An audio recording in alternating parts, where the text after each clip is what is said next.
The gun was already pressed to her temple before she even had time to scream. "You tell anyone what you saw tonight," the man in the black suit growled, his voice cold as a Chicago winter, "and I will personally make sure they never find your body." Lily Hayes didn't flinch. She didn't cry. She looked him dead in the eye, blood still on her gloves, her patient's heartbeat still beeping steadily behind her, the patient she had just dragged back from the edge of death with her bare hands. And she said quietly, like she was giving him a diagnosis, "Move the gun. I'm not finished yet." The night Lily Hayes saved a man she should never have touched started the same way. Every other night started with her feet aching her coffee cold and the ER at Northwestern Memorial running at 140% capacity. It was a Tuesday, 3:15 in the morning, the kind of hour that doesn't belong to anyone who has good intentions. Lily was 31 years old, though most people guessed she was younger. She had the kind of face that looked calm, even when her mind was doing calculations at 100 miles an hour, which in trauma nursing was pretty much always. She'd been doing this for 6 years. 6 years of gunshot wounds and overdoses and car accidents and the worst things that human beings can do to each other and to themselves. She had seen things that would have broken someone with less backbone. But Lily Hayes did not break easily. She was retaping a dressing on a construction worker's hand when her charge nurse Sandra came around the corner with that look on her face. Lily knew that look. Every ER nurse knew that look. It was the look that meant something was coming through those doors that was going to make the rest of the night very, very complicated. "We've got incoming," Sandra said low and tight. "Trauma teams being paged. Black SUV just pulled up at the ambulance bay. No ambulance, no paramedics. Just men." "Men," Lily repeated. "Armed men," Sandra said, and her voice dropped even lower. "Lily's security already called the supervisor, but nobody knows what to do. These guys they don't look like cops." Lily set down the medical tape. She pulled off her gloves. She looked at Sandra for exactly 2 seconds, and then she said, "Get me a trauma bay, now." She didn't ask questions. She didn't wait for permission. That was the thing about Lily Hayes that people either loved or found deeply unsettling. She moved toward the problem, always had. By the time she got to the ambulance bay, 2 men had already pushed through the double doors. They were big. Not hospital big, not bouncer big. They were the kind of big that told you they had been trained to hurt people and that they were very good at it. One had a jacket that didn't quite hide the holster at his ribs. The other had a scar that started below his left ear and disappeared into the collar of his shirt. Neither of them looked like they had ever once in their lives asked anyone for help. Between them, barely staying on his feet, was a third man, and the third man was bleeding. Lily's brain did what it always did. It cataloged everything in under 3 seconds. Gunshot wound, left side below the rib cage. Entry wound visible. Exit wound not immediately apparent. Blood loss significant. The man was conscious, but barely. He was tall, maybe 6'2", with dark hair going silver at the temples. His suit, and it was a suit she noticed expensive and now completely ruined, was soaked through on the left side. His jaw was set hard, the way people set their jaws when they are determined not to let you see how much pain they're in. His eyes, when they found hers, were dark, almost black, and sharp as glass even through the pain. "Trauma bay," Lily said to nobody and everybody at once. "Move." "No hospitals," the man with the scar said, immediately stepping in front of her. "We're not here officially. You understand what I'm telling you. This didn't happen." Lily looked up at him. She was 5'4". He had a foot on her easy.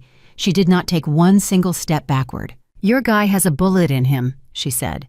"And judging by where that bullet is and how long ago it went in, you've got maybe 20 minutes before his pressure crashes and I can't bring him back. So you can stand there and tell me what didn't happen, or you can get out of my way so I can do my job. Those are your 2 options. Pick one." The man with the scar stared at her. Something moved behind his eyes, surprise maybe, or recalculation. People didn't talk to him like that. That was obvious. The man in the suit, the bleeding one, made a sound that might have been a laugh if it hadn't been cut short by pain. "Enzo," he said, his voice rough and low, with an accent she couldn't immediately place somewhere between Chicago and somewhere older, somewhere European. "Let the woman work." Enzo, the man with the scar, stepped back, just barely, but he stepped back. Lily was already moving. The trauma bay became controlled chaos in under 60 seconds. She had 2 nurses and a resident with her, and she had to give them credit. They were all professionals, every one of them, and none of them ran screaming when they got a look at the armed men who had posted themselves at the door like sentinels. Nobody ran. They just worked. "I need a large bore IV bilateral," Lily said, already cutting away the ruined suit jacket. "Get me a liter of saline wide open. Someone page radiology. And someone please get those men to put their hands where I can see them." "Nobody's touching our weapons," the second man, shorter than Enzo, but no less dangerous looking, said from across the room. "Then at least point them at the floor," Lily said without looking up. "You're making my staff nervous, and nervous staff make mistakes, and mistakes are bad for your boss. So, guns down. Thank you." There was a pause. Then improbably she heard the rustle of movement, the slight shift of weight that meant they had actually complied. The resident, a young man named Torres, who Lily had worked with for 2 years, caught her eye across the table. His expression said, "What is happening right now?" Her expression said later, "Focus." The patient, whoever he was watching her work. That was unusual. Most people in his condition had their eyes closed or were barely tracking. But this man was watching her with a focused, assessing quality, like even through the blood loss and the pain he was conducting, some kind of internal evaluation of her competence. "What's your name?" she asked him, pressing her fingers along the entry wound with careful precision. "You don't need my name," he said. "I need something to call you that isn't hey," she said. "Pick one. Real or fake, I don't care." Another almost laugh. "Marco." "Okay, Marco, I'm Lily. How long ago were you shot?" 40 minutes, maybe 45. "And no one took you to a hospital because I said no hospital," Marco said, and the steadiness in his voice was remarkable. Most people in his situation were begging, crying, bargaining. This man was having a conversation. Northwestern was the compromise. "Lucky me," Lily said. "Are you allergic to anything?" "No." "Are you on any blood thinners, any medications I should know about?" "No." "Have you been shot before?" The briefest pause. "Yes." She looked up at him, just for a second. And something in the directness of that look, the complete absence of judgment, just pure clinical need for information, seemed to catch him off guard in a way that nothing else had. "Twice," he said. "Right shoulder 2009, left thigh 2017. "Okay," she said. "You've been through this. Good. That means you know that the next part is going to hurt, and that the best thing you can do is stay still and let me work." "I know how to stay still," Marco said. "I'm sure you do." Torres leaned in close to her ear. "Lily," he murmured. "The guy's at the door." "I know," she said just as quietly. "Should I call security?" "Security is already outside," she said, "and those men haven't threatened anyone in this room. As long as we keep it that way, our job is to treat the patient. That's it. That's the job. You understand?" Torres nodded. He didn't look entirely convinced, but he nodded. The IV lines went in. Celine started running. Lily worked fast and clean the way she always did, her hands moving with the kind of economy that only comes from years of doing something under pressure until it becomes as natural as breathing. She was getting the bleeding under control, building a clearer picture of the wound, when Enzo broke from his post by the door and came to stand at the foot of the table. "How bad?" he asked. Not to Torres, not to the other nurses, to Lily. "Bad enough that I need you 3 feet further back," she said. "How bad?" he said again. It wasn't a question the second time. Lily straightened. She turned to face him fully, which meant turning away from her patient, which she almost never did mid-procedure. But she needed him to understand that she was not intimidated, and she needed him to understand it right now, because if she let that dynamic establish itself the wrong way, she was going to be fighting it for the rest of the night. "The bullet is lodged against the lower left rib," she said, looking Enzo directly in the face. "It nicked a blood vessel on the way in. I've got the bleeding managed for now. He needs imaging to confirm exactly where we are, and then he needs that bullet out. I can do all of that, but I cannot do any of it if you are standing at my elbow trying to supervise me. So, 3 feet, back, now." Enzo looked at her for a long moment. His jaw worked slightly, and then he took 3 steps back. Behind her, she heard Marco's voice quieter than before, threaded with something that might have been pain, starting to win Enzo. She knows what she's doing. Enzo said nothing, but he didn't move forward again. The next 30 minutes were the kind of 30 minutes that Lily Hayes was made for. She didn't think about the guns. She didn't think about who Marco was or wasn't, about what kind of life led a man to show up in an ER at 3 in the morning with a bullet in him and 2 armed bodyguards for company, and an instruction that this hadn't happened. She didn't think about any of it. She thought about the bullet. She thought about the blood pressure numbers on the monitor. She thought about the angle of entry and the position of the fragment, and the precise controlled sequence of actions that was going to bring this man safely to the other side of the next hour. She was good at this. She knew she was good at this. And right now, being good at this was the only thing that mattered. Torres was handing her instruments and keeping his head down and doing everything right, and she was grateful for him. She really was. The 2 nurses, Diane and a newer girl named Priya, were managing the lines and the monitoring with quiet efficiency. The 4 of them moved around each other in the cramped trauma bay like a team that had trained for exactly this kind of impossible situation, which in a way they had. It was Priya who noticed it first. She came up to Lily's shoulder during a brief pause and spoke very quietly, her eyes cutting to the door. "One of the men outside," she said. "He's on his phone. He keeps looking in here." Lily didn't look up. "That's what they do," she said. "No, I mean, I heard part of it. He said a name. He said Marchetti, and he said Northwestern." That landed differently. Lily kept her face completely neutral. Her hands didn't hesitate. But her brain had just shifted gears in a way she wasn't going to let anyone in this room see. Marchetti. She knew that name. Everyone in Chicago knew that name the way they knew the name of every city that has a shadow running underneath it. A network of power that operates by rules that have nothing to do with law. The Marchetti family had been in Chicago for 3 generations. They were the kind of name that showed up in federal investigations that went nowhere in grand jury proceedings, where witnesses suddenly changed their testimony in newspaper articles written very carefully by reporters who understood the value of their own continued health. And the man on her table, Marco, had just become considerably more complicated.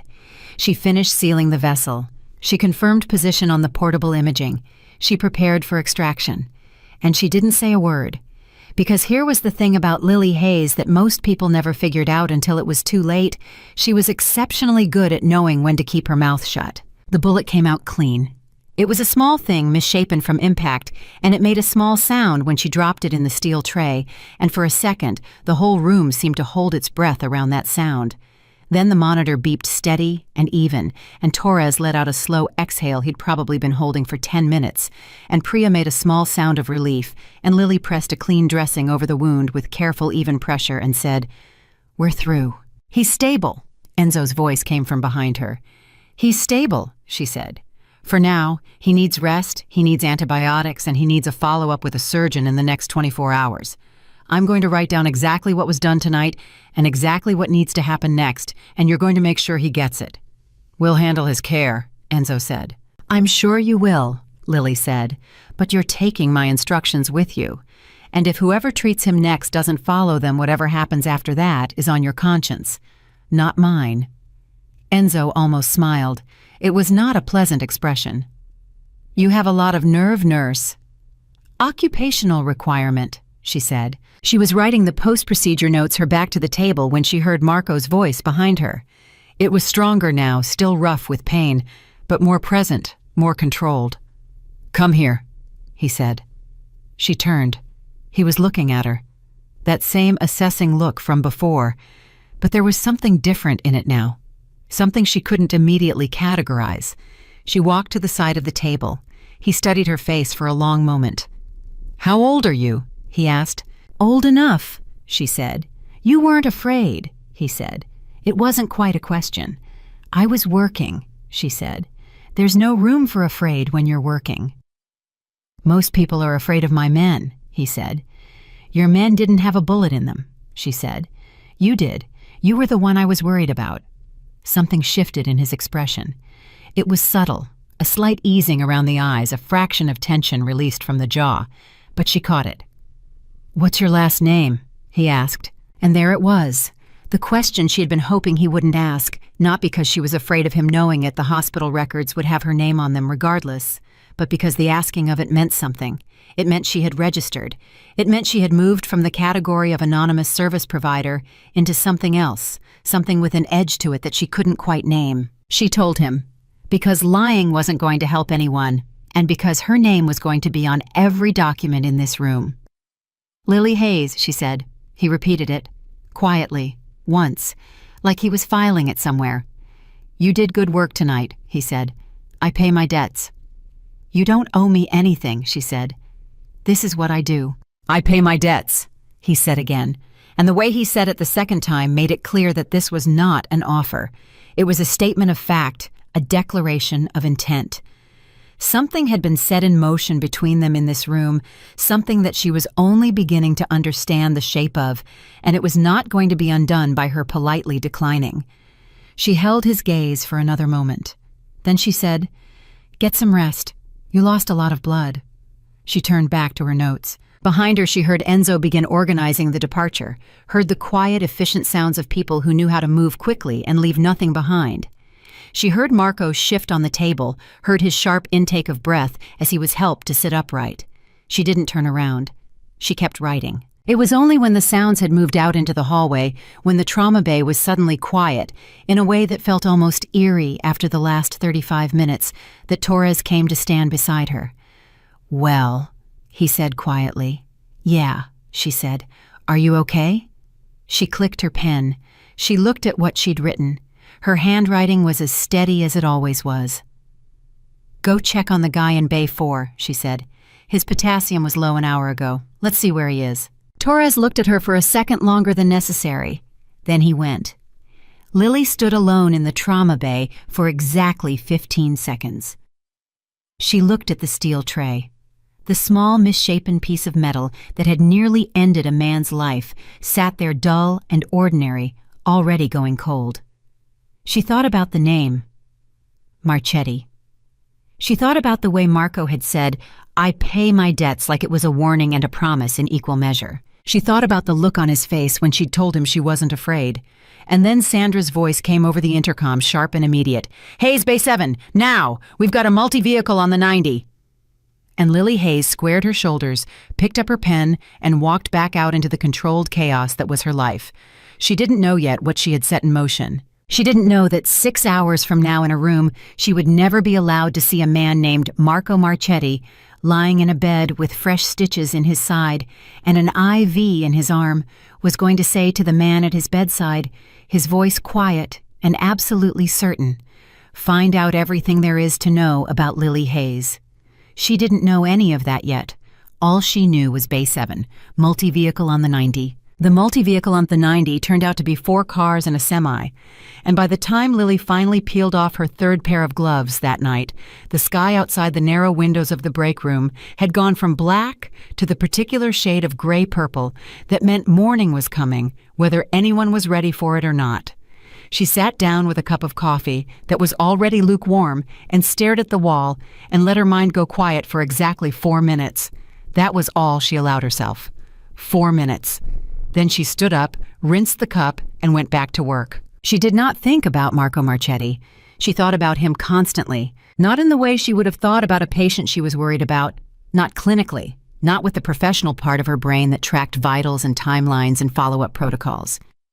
She thought about him the way you think about something that has quietly rearranged itself in your peripheral vision, something that wasn't there before and now suddenly is, and you can't quite figure out what it means yet, but you know it means something. She thought about the way he had said her name, Lily Hayes, twice, slowly, like he was pressing it into memory. She thought about the look in his eyes when he realized she hadn't flinched, and she thought not for the first time about the fact that she had just removed a bullet from a man whose family name appeared in federal case files, and that the only record of that night was sitting in a hospital chart that his people had probably already found a way to access or seal or make disappear entirely. Her shift ended at 7. She gave her handoff signed, her notes changed out of her scrubs, and walked out into a Tuesday morning that smelled like bus exhaust and someone's breakfast cart and the particular cold damp of a Chicago spring that hadn't quite decided to commit to being spring yet. She was halfway to the L station when the black car fell into step with the street beside her. She noticed it the way she noticed most things without looking directly at it, cataloging it in her peripheral vision, the same way she cataloged the man on the table last night who was pretending his blood pressure was better than it was. Black sedan, tinted windows, moving at exactly her walking pace. She kept walking. The window came down. "Miss Hayes?" A voice she didn't recognize. Male, careful professional. "Mr. Marchetti would like to speak with you." She stopped walking. She turned and looked at the car for the first time. The man in the passenger seat was not Enzo. Not the other one from last night either. He was older with silver hair and the kind of unremarkable face that was probably very useful in his line of work. "Mr. Marchetti should be resting," she said. "He is resting," the man said.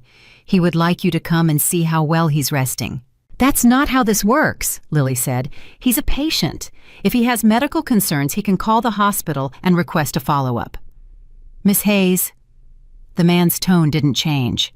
Not threatening, just certain, like he had already played out this conversation in his head and knew how it ended. "He's not asking." She stood on that sidewalk for 3 seconds that felt considerably longer. People moving around her on both sides. The city doing what the city did, completely indifferent to the fact that she was standing here being invited into a car by a man she did not know, on behalf of a man she had met only under circumstances she was still trying to fully process. Then she said, "I have conditions." The man blinked. Just once. That was apparently not the response he'd been prepared for. "I'm listening," he said. "I go in, I check his wound, I confirm he's stable, I leave. No detours, no conversations. I didn't agree to, no one takes my phone. And I need to text a friend before I get in that car. She knows where I am and who I'm with. If I don't check in within 2 hours, she calls the police. Non-negotiable." The man was quiet for a moment. Then she heard from somewhere deeper in the car a voice she recognized. Lower than she remembered, rougher with pain and a night without real sleep, but recognizable. "Let her make her call," Marco Marchetti said. She made the call. To Sandra, not a friend Sandra who was still at the hospital on an extended shift and who listened to the extremely abbreviated version of what Lily told her with a silence that communicated a very great deal about what Sandra thought of this situation, without Sandra actually saying any of it out loud. "Lily," Sandra said when she'd finished. "I know," Lily said. "This is insane." "I know. You're getting in the car anyway." "He's a patient," Lily said. "He had a procedure 12 hours ago, and he's probably not in a medically appropriate environment. If his wound gets infected or that vessel bleeds again because nobody's monitoring him correctly, he dies. And then whatever investigation happens, I'm the last medical professional who touched him, so yes, I'm getting in the car." There was a pause. "You're getting in this car because he's a patient," Sandra repeated in a tone that made it extremely clear she believed approximately 40% of that. 2 hours, Lily said. "If you don't hear from me." "I'm calling the police in 90 minutes, Sandra said. "Don't push me." She got in the car. It was a 20-minute drive. Nobody spoke to her. She sat in the back with the silver-haired man and watched Chicago go by through tinted glass and kept her breathing even and her face neutral and her mind doing what it always did under pressure, which was observe and catalog and prepare. The building they stopped at was not what she expected. She wasn't sure what she expected, something ostentatious, maybe some architectural statement of power and wealth. What she got was a quiet residential building in Lincoln Park, the kind that looked from the outside like money so old it didn't need to announce itself. A doorman who did not make eye contact with her. An elevator with no buttons visible, just a panel that the silver-haired man touched with a card. The apartment was the entire top floor. She registered that much, the size of it, the quietness of it, and then she stopped registering anything about the space because Enzo was standing in the entryway with his arms crossed and an expression that made it very clear he had not been the one who decided to bring her here. "He's down the hall," Enzo said. He looked at her like she was a variable he hadn't finished calculating yet. "Lead the way," she said. Enzo's jaw tightened. He led the way. The room Marco was in was quieter than the rest of the apartment, darker, and there were 2 other men she hadn't seen before, standing just outside the door. They looked at her. She looked back. Nobody said anything. Marco was propped up in a bed with enough pillows behind him to suggest that someone had argued with him about lying flat and lost. He was paler than he'd been in the ER, which told her the adrenaline had fully worn off and the blood loss was catching up with him properly.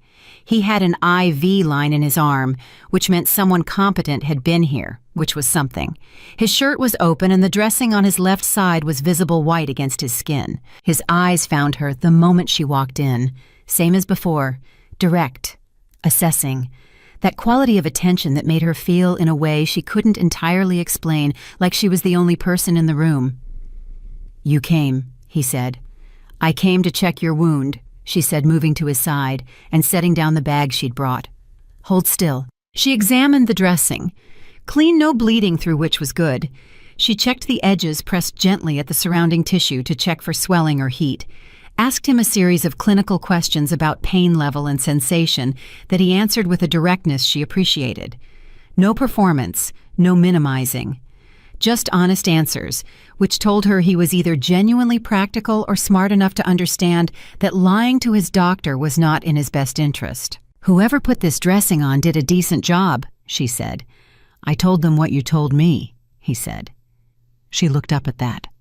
"You remembered all of it." "I remember everything you told me," he said simply. She went back to the examination. "The wound looks clean, no signs of infection yet. You need to stay on the antibiotics twice a day with food for the full course. And I mean the full course, not until you feel better. If you stop early because you feel fine, you're asking for a problem." She paused. "Are you running a fever?" "A low one," he admitted. "This morning." "What temperature, huh?" 99.8. "It's expected," she said. "Your body just went through significant trauma. If it goes above 101.5, you need a doctor. Not me, a surgeon in an actual medical facility. No more compromises." "Do you understand?" "I understand," he said. "Good." She straightened, started repacking her bag, told herself she was leaving now. That this was done, the medical part was handled. She had met her own standard of care, and she could walk out that door with a clear conscience. "Sit down," he said. "I have to get back." Lily. He said her name like that just once, and something about the way he said it, not a command, not quite, but not entirely, not a command either, made her stop moving. She stood there for a moment with her bag half closed. 5 minutes, she said. She sat in the chair beside the bed, the one that had presumably been occupied by Enzo, or one of the others before she arrived, and which felt, she had to admit, slightly strange to be sitting in. Marco studied her for a moment. Then he said, "How long have you been a nurse?" 6 years, she said. "You're good." "I know," she said. It wasn't arrogance. It was just true, and they both knew it, and she wasn't going to perform false modesty for a man who had watched her work under those conditions and formed his own assessment. Something shifted in his face, almost like approval. "Where are you from originally?" "Indiana," she said. "Terre Haute. Came up for nursing school, stayed." "You like Chicago?" "I like my hospital," she said. "The city's just where the hospital is." He was quiet for a moment. Then, "What do you know about me?" She met his eyes, held them. "I know your last name," she said. "That's enough to know some things." "And you came anyway." "You had a bullet in you," she said. "I don't actually have a different category for patients based on their last name. You bleed, I stop the bleeding. That's the whole deal." He looked at her for a long moment. "Most people," he said slowly, "when they find out who I am, they do one of two things.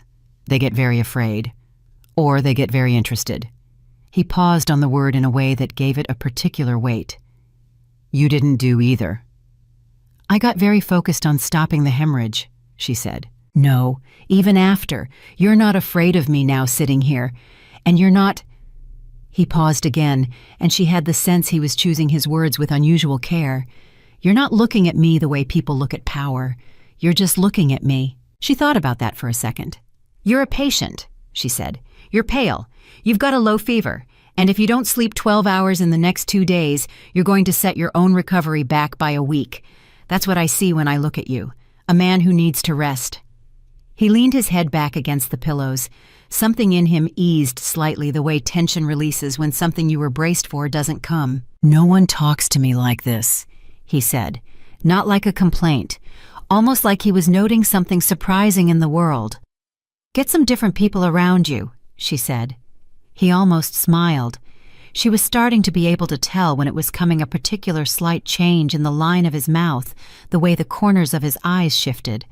Then Enzo appeared in the doorway, and whatever the moment had been, it closed. "We have a problem," Enzo said, and his voice had a particular flatness that told her this was not a minor problem. He looked at Lily, then he looked at Marco. "She needs to leave." "What problem?" Marco said. He was already straightening, already coming back to himself, the patient receding, and something harder replacing him. "Benedetti's people know you were hit," Enzo said. "They're putting it together. If they find out where you are—" "They're not going to find out where I am," Marco said. His voice had changed entirely now. It was the voice she had heard in the trauma bay, the quiet, absolute authority of someone who expects to be obeyed. "Marco, handle it." Enzo's jaw worked. He looked at Lily again, and this time there was something different in the look.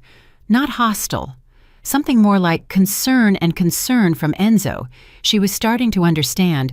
Probably meant the situation was considerably more serious than his face was letting on.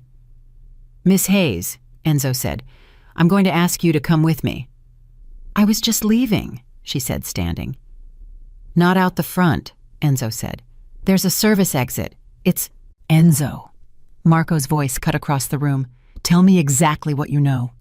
"Not here," Enzo said, and the look he cut toward Lily was meaningful. She picked up her bag. She turned to Marco. "I'm going to leave my number," she said, pulling a card from the outer pocket of her bag. A plain card with her name and cell number that she gave to patients who needed follow-up. She didn't want falling through the cracks. She set it on the nightstand.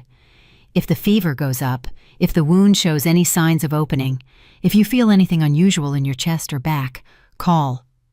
He looked at the card, then he looked at her. "I'll be in touch," he said. "Not I'll call if there's a problem. I'll be in touch." Like that was already decided. She followed Enzo out of the room, down a different hallway than the one she'd come in on, toward a door that opened onto a back stairwell. He handed her an envelope. She looked at it without taking it. "For your time," Enzo said. "I don't want it," she said. He looked genuinely confused, like he had not previously encountered this response. "It's $10,000. "I know what it probably is," she said. "I don't want it. Doing my job isn't something I charge extra for." Enzo stared at her for a long moment. Then he tucked the envelope back into his jacket. "The service exit will put you out on Dickens," he said. "There's a car waiting. It'll take you wherever you need to go." "I can take the L," she said. "Miss Hayes." And now, for the first time, there was something in Enzo's voice that was not entirely professional, something that might have been in another man, in another life, close to genuine. "Please take the car. There are people on the street right now who are looking for anyone connected to Marco. I don't know if they know about last night. I don't know if they know about you. But until I know that they don't—" He stopped, exhaled through his nose. "Take the car." She took the car. She sat in the back seat with her bag on her knees and watched Lincoln Park give way to Bucktown, give way to the familiar streets of her neighborhood, and she thought about what Enzo had said. People on the street looking for anyone connected to Marco. She thought about the name Benedetti, which she had caught from across the room, which she had filed away with everything else, without letting her face show that she'd heard it at all. She thought about the card she'd left on the nightstand. She thought about "I'll be in touch." Her phone buzzed. Sandra. She answered before it rang twice. "I'm fine," she said. "You've been gone an hour and 40 minutes, Sandra said. "I was about to call." "I'm in a car," Lily said. "I'm going home. He's stable. Wound is clean, low fever on antibiotics. He'll be fine if he rests." "And you?" Sandra asked. "Are you fine?" Lily leaned her head back against the seat. The city moved past the windows. Ordinary morning. A woman pushing a stroller, a man with a coffee cup, a dog pulling at a leash, the whole world going about its business utterly unaware. "I'm fine," she said again. And then, because she owed Sandra more than a repeated non-answer, Sandra, the name Benedetti. "Do you know it?" A pause on Sandra's end that lasted just a fraction too long. "Lily," Sandra said, "why are you asking me about the Benedettis?" "I heard the name this morning," she said. "Someone said it like it was a threat." Another pause, this one longer. "The Benedettis and the Marchettis," Sandra said slowly, "have been at each other since before you were born. Two families, two sides of the same city. And when those families go at each other..." She stopped. "Lily, what exactly happened last night?" "A man came in with a bullet in him," Lily said. "I took it out. That's what happened." And this morning, Lily watched a stoplight turn red. The car eased to a stop. "I made a follow-up call," she said. Sandra was quiet for a moment that stretched long enough to have its own weather pattern. Then very carefully she said, "Come into work tonight and act like nothing happened." "I wasn't planning to act any other way," Lily said. "And Lily," Sandra's voice dropped, "don't go anywhere alone for a few days, okay? Just don't." The light turned green. Lily said, "I'll see you tonight, Sandra." She hung up. The car pulled up to her building. She got out, thanked the driver, went upstairs, and stood in the middle of her apartment with her bag still over her shoulder and her coat still on, and she stood there for a long moment doing absolutely nothing. Then her phone buzzed. A text from a number she didn't recognize. No greeting, no context, just 8 words. "You forgot your coffee this morning. M." She stared at the text for 15 seconds. Then she put her phone face down on the kitchen counter, hung up her coat, and went to take a shower. She told herself she was not going to respond. She told herself that 3 times. She was still telling herself that 40 minutes later, when she picked up her phone again and saw that the text had been followed 3 minutes after the first by a second one. The fever went down. Thought you'd want to know.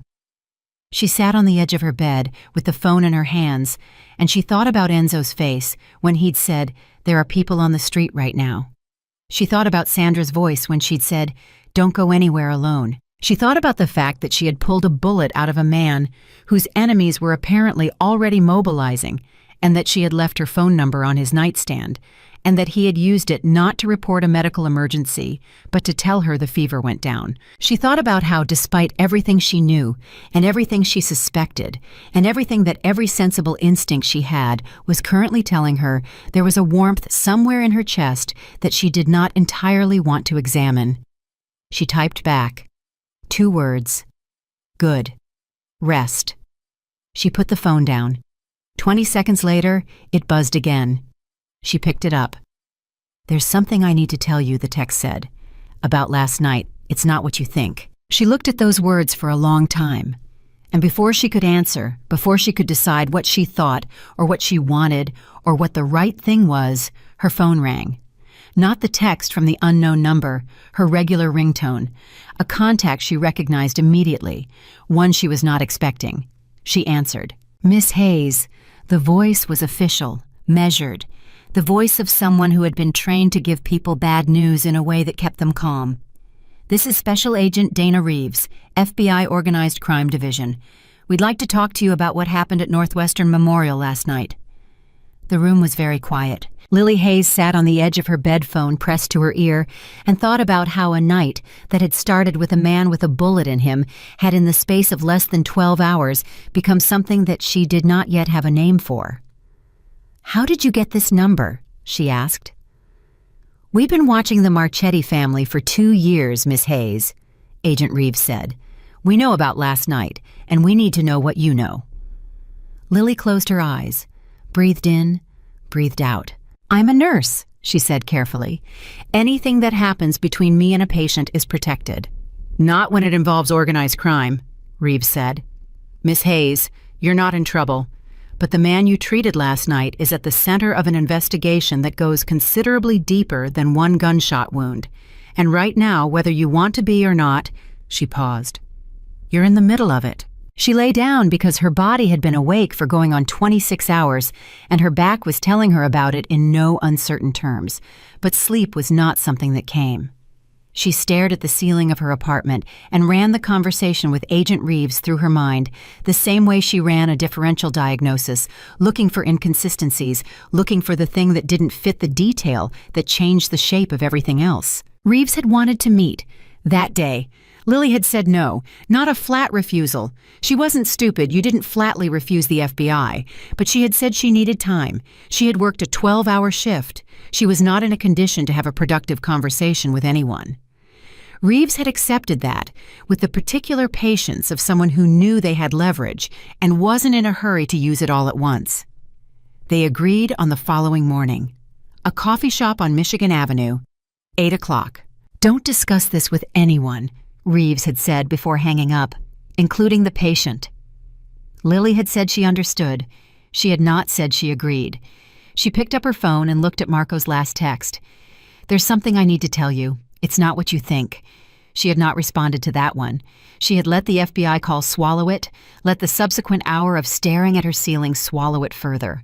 But it was still there, sitting in her phone like a small, undetonated thing. She typed, "What do I think?" She watched the screen, 30 seconds, a minute. She was about to put the phone down when the 3 dots appeared. Then, "That I'm exactly what my name suggests." She read that twice. Then she typed, "Aren't you?" The 3 dots appeared and disappeared twice before the response came through. "Not entirely." "Get some sleep, Lily. You look tired." She sat up in bed. "You can't see me." "I have a fairly good imagination," he wrote back. "And you worked a 12-hour shift, drove across the city, and spent 40 minutes making sure I wasn't dying. You're exhausted. Sleep. We'll talk." She put the phone down, picked it up again, put it back down. She slept for 4 hours.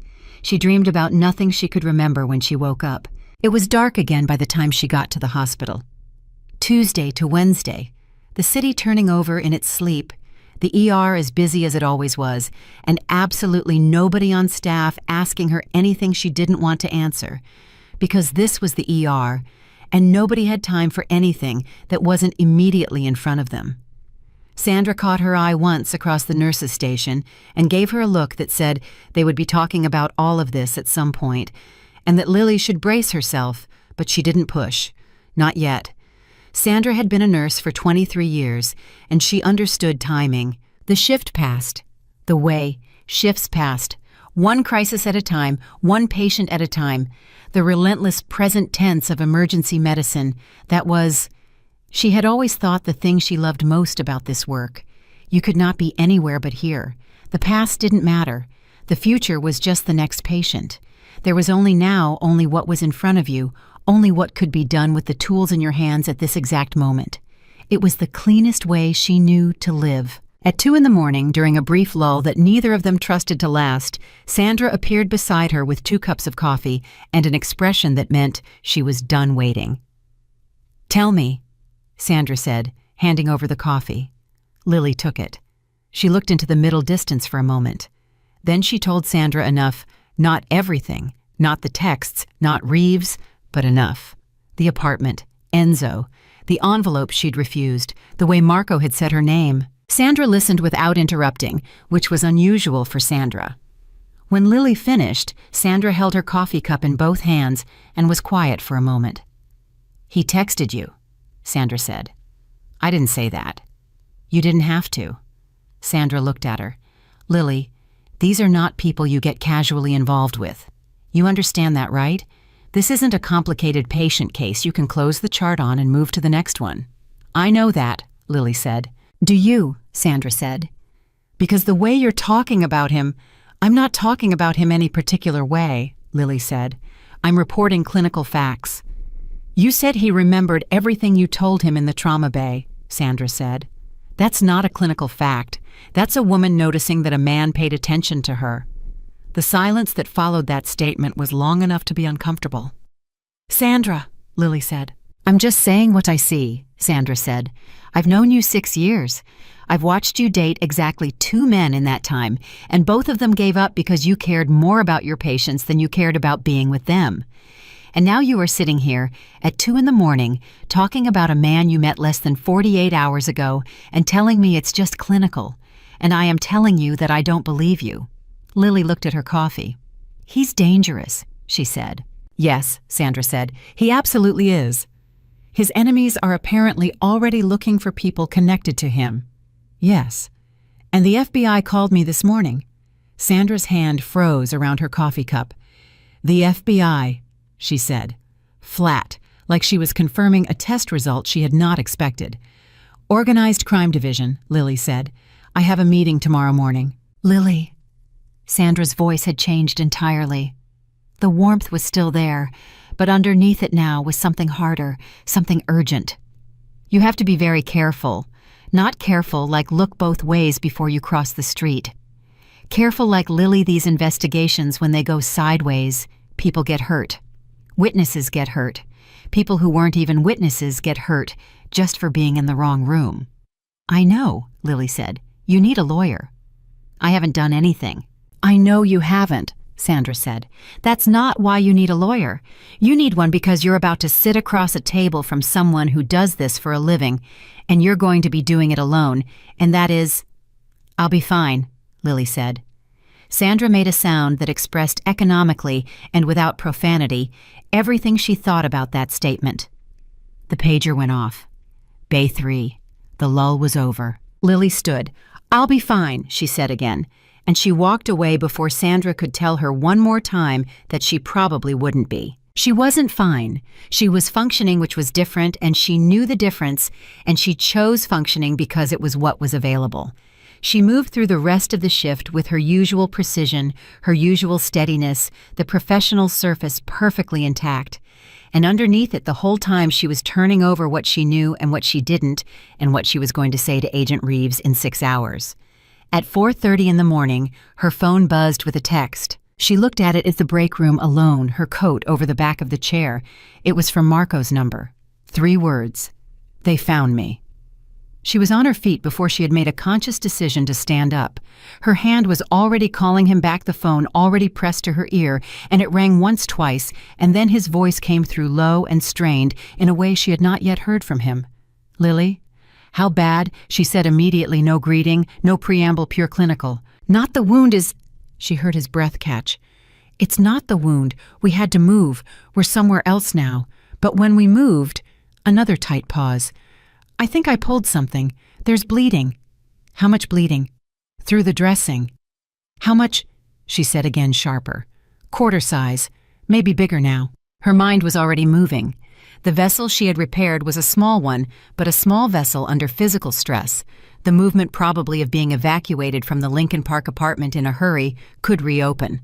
It wasn't immediately life-threatening in the way the original injury had been, but it wasn't nothing. You need to press on it, she said. Direct pressure, clean cloth, as much pressure as you can tolerate. Do you have antibiotics on you? Yes. Did you take today's dose? A pause. No. Marco. She said his name the way she used it in the trauma bay. Not soft, not hard, just precisely weighted. A word that meant pay attention. This is important. Take it, now, while we're talking. She heard movement, the sound of something being opened. Enzo has the medical bag, he said. Then get Enzo. Enzo is handling the situation. Enzo can handle the situation and hand you a pill bottle at the same time, she said. Where are you? Can you get to an emergency room? No, he said. And the flatness of that was not stubbornness. It was information. How many men do Benedetti have looking for you right now? The briefest pause on his end surprise. She thought that she knew the name, that she'd said it so directly. Then enough that I can't walk into an ER without being watched. Okay, she said. She was thinking fast. The pressure needs to stay constant. Don't lie on it. Don't stretch that side. Don't let anyone move you again tonight unless the building is actively on fire. Can you do that? Yes. And someone needs to check that wound every 20 minutes. Not guess, actually look at it and tell me if the bleeding is increasing or stabilizing. I can do that, he said. You can do that, or someone else can do that. I can do that, he said again. And there was something in his voice now. Not quite vulnerability. Marco Marchetti probably hadn't allowed himself vulnerable in a very long time, but something adjacent to it. Something that was asking her without asking her to stay on the line. She stayed. For the next hour, she sat in the break room at Northwestern Memorial and talked a man through monitoring his own gunshot wound via text message, checking in every 15 minutes, getting precise reports on the bleeding, the pain level, the pressure he was maintaining. At 5:45, he texted. Bleeding stopped. Pressure held. She exhaled for what felt like the first time in an hour. Stay still, she typed. I mean it this time. Stay completely still until I say otherwise. His response came back immediately. Yes, doctor. Nurse, she typed.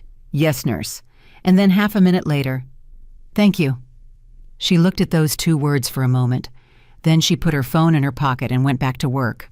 The coffee shop Agent Reeves had chosen was the kind that was busy enough to provide cover noise, but quiet enough to actually hear a conversation which told Lily that Reeves had been here before, had chosen this specific spot for this specific reason, and that none of what was about to happen was casual. Reeves was already there when Lily arrived. Mid-40s, a face that had learned not to give things away, dark hair pulled back with the kind of practicality that said she hadn't thought about it in years. She had a coffee in front of her and a badge that she showed Lily briefly and efficiently as Lily sat down.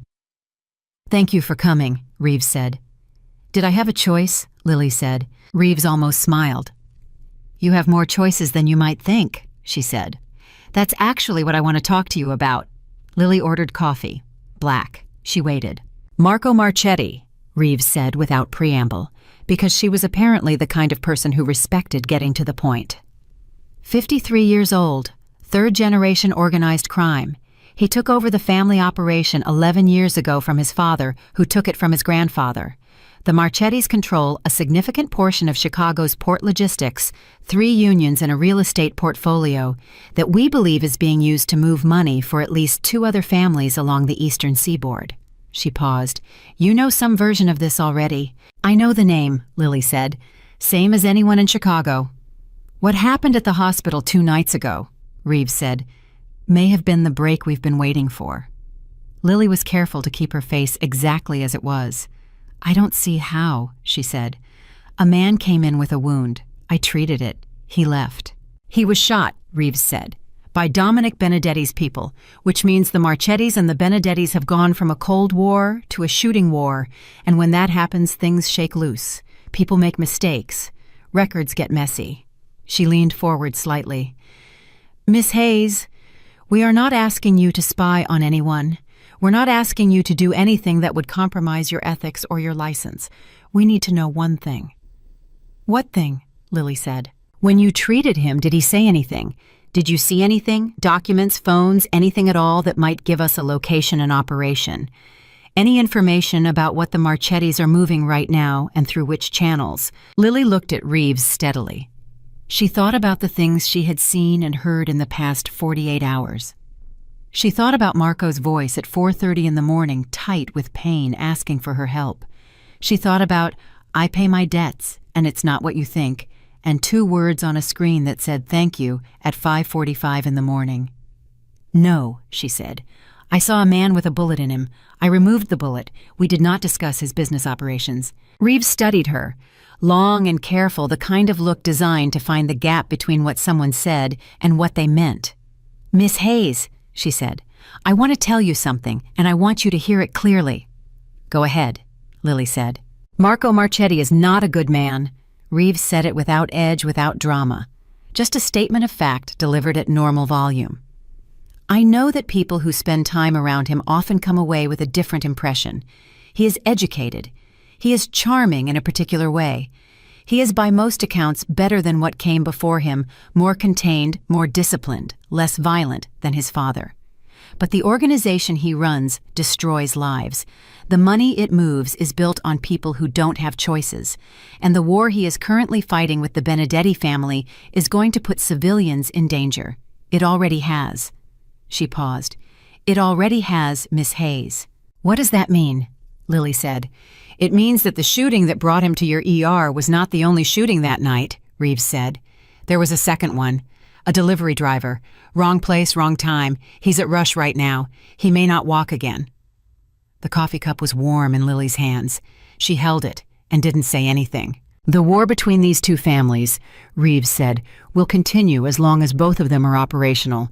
We have a chance right now at the Benedetti side evidence we've been building for 18 months that could dismantle their entire Chicago network. But we need the Marchettis to stay still long enough for us to move. We need Marco Marchetti specifically to not do what men like him always do, which is escalate." "And what is it you think I can do about any of that?" Lily said. Reeves looked at her. "He texted you this morning," she said. Everything in Lily went very still. "We have a monitor on his communications," Reeves said. "We have had one for 8 months. We know he reached out to you. We know you responded." She held up one hand. "We are not interested in prosecuting a nurse for treating a patient. What we are interested in is if he contacts you again if he wants to meet, we'd like you to let us know." "You want me to be an informant?" Lily said. "I want you to be a responsible citizen who helps us prevent more people from ending up in the wrong place at the wrong time," Reeves said. "That's all." Lily set down her coffee cup. She thought about the delivery driver at Rush, a man she didn't know who had been in the wrong place, who might never walk again because of a war that had nothing to do with him. She thought about Marco's voice at 4:30 in the morning. She thought about the fact that she had apparently been having monitored conversations with a man the FBI had been watching for 8 months, and that she had not known that, and that everything she had said or not said had been filtered through that lens without her knowledge or consent. "How long have you been monitoring his phone?" she said. "Since last February," Reeves said. "So when he texted me this morning," Lily said slowly, "you knew within minutes." "Yes." "And the car outside my building yesterday morning," Lily said. "Was that you? Or was that his people?" Reeves's expression shifted by a fraction. "Just enough. That was us," she said. "We wanted to see if he would make contact in person." "You were watching me," Lily said. "We were watching him," Reeves said. "You were adjacent." "I was adjacent," Lily repeated. "Miss Hayes."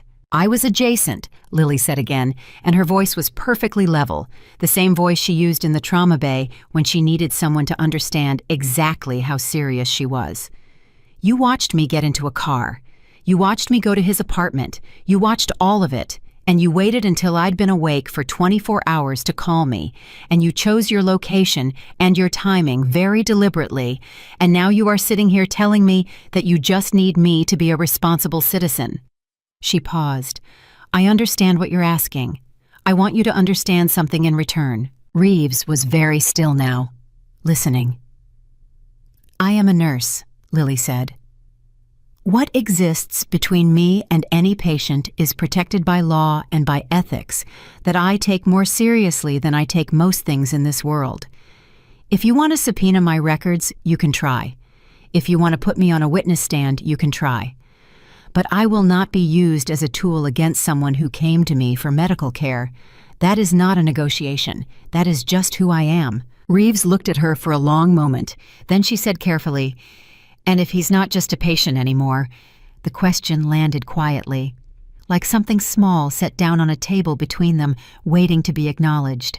Lily picked up her coffee, finished it, set the cup back down. "I'll think about what you've said," she told Reeves, "and I'll be in touch if I think I have something useful to offer." She stood, picked up her coat. "Don't follow me," she added. "It makes my staff nervous." She walked out of this coffee shop and into a Chicago morning that was cold and bright and busy, with people who had no idea what was happening in the spaces between the ordinary things, in the gaps between the normal hours where lives were actually being decided. She was half a block away when her phone buzzed. Not Marco's number this time, a number she didn't recognize at all. She almost didn't answer. She answered. "Miss Hayes," a man's voice, older, measured. "My name is not important. What is important is that I know you spent time this morning with an agent from the FBI's Organized Crime Division." A pause. "And I'm calling on behalf of people who are very interested in what you discussed." Lily stopped walking. People moved around her on both sides, the city indifferent as ever. "Who is this?" she said. "This she?" "A friend," the voice said, "or potentially a very serious problem depending on what you told Agent Reeves this morning. So, Miss Hayes, we'd like to know, what did you tell her?" Her heart was hammering. She kept her voice even. "I don't know who you are," she said. "No," the voice agreed. "But we know who you are. We know where you work. We know what time your shift starts tonight." A pause perfectly timed, the kind of pause designed to let a person understand the full weight of what was being implied. "And we know that you live alone." The line went dead. Lily stood on Michigan Avenue with her phone in her hand and the morning moving all around her, and understood clearly and completely, for the first time since a black Escalade had come through the ambulance bay doors 2 nights ago, that she was not adjacent to anything. She was in the middle of it. And the only question left was which direction she was going to move.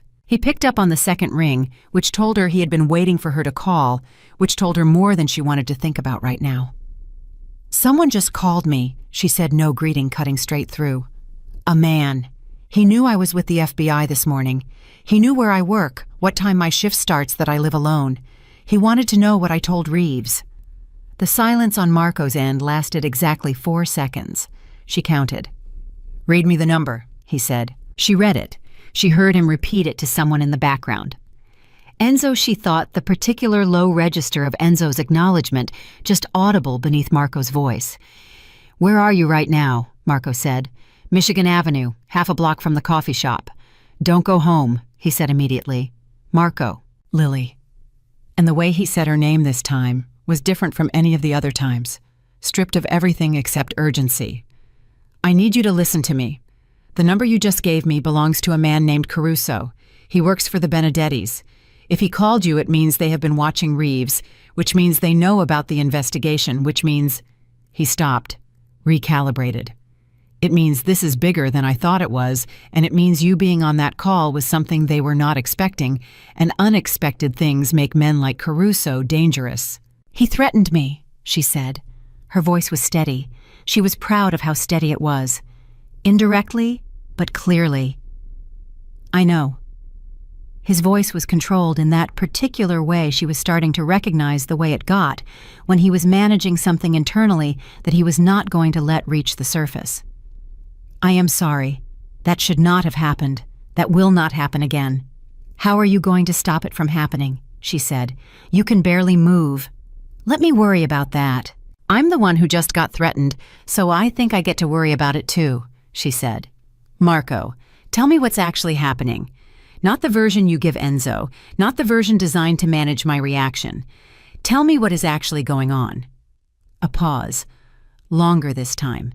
And when he spoke again, something had shifted.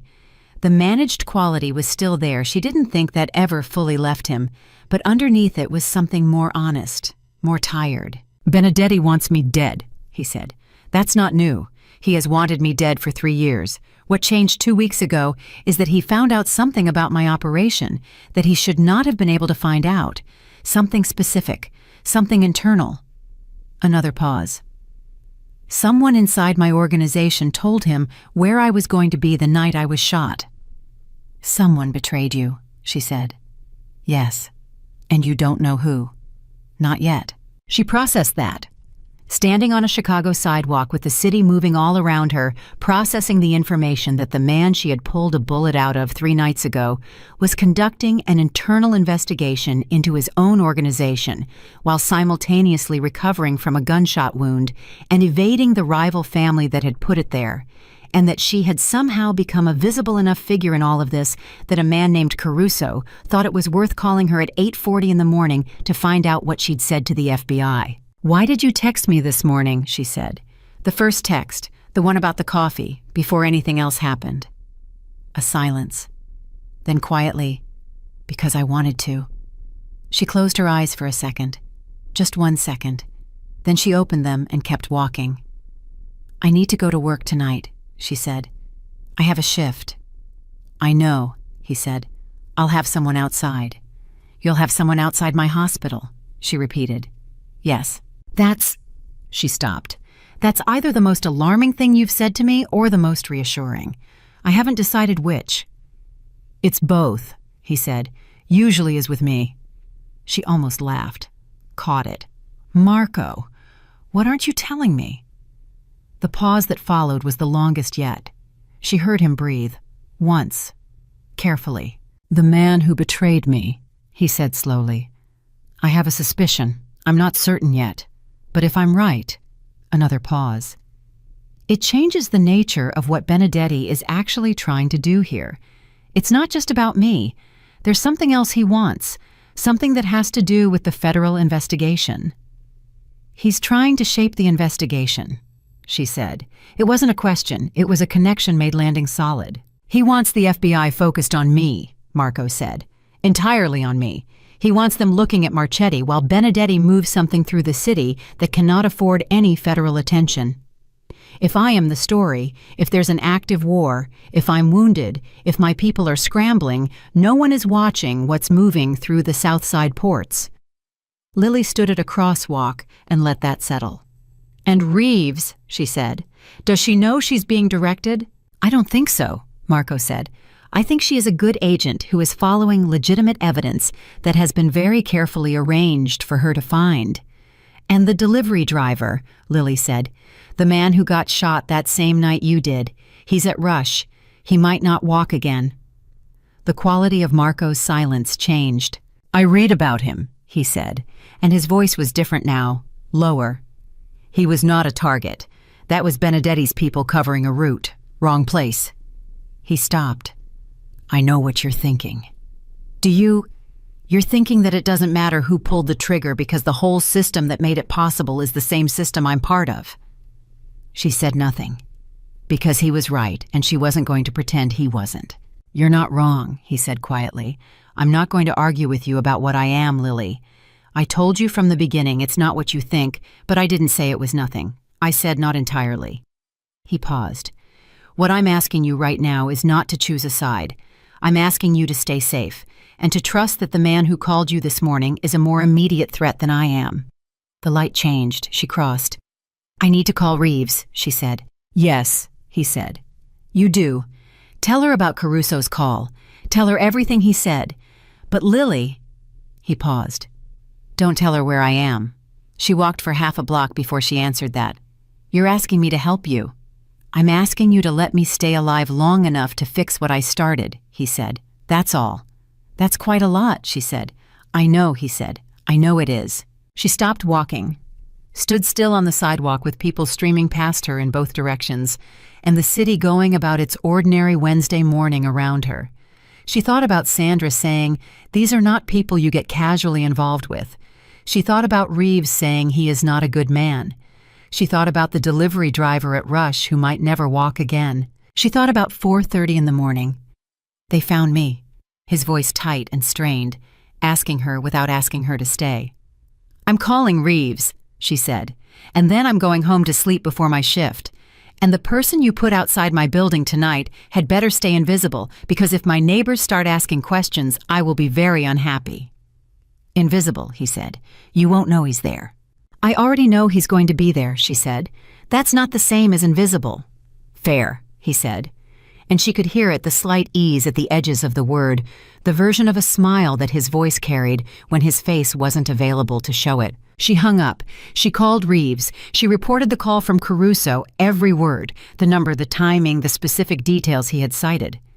Reeves listened with the efficient intensity of someone who was recording everything, and she probably was. When Lily finished, Reeves was quiet for a moment.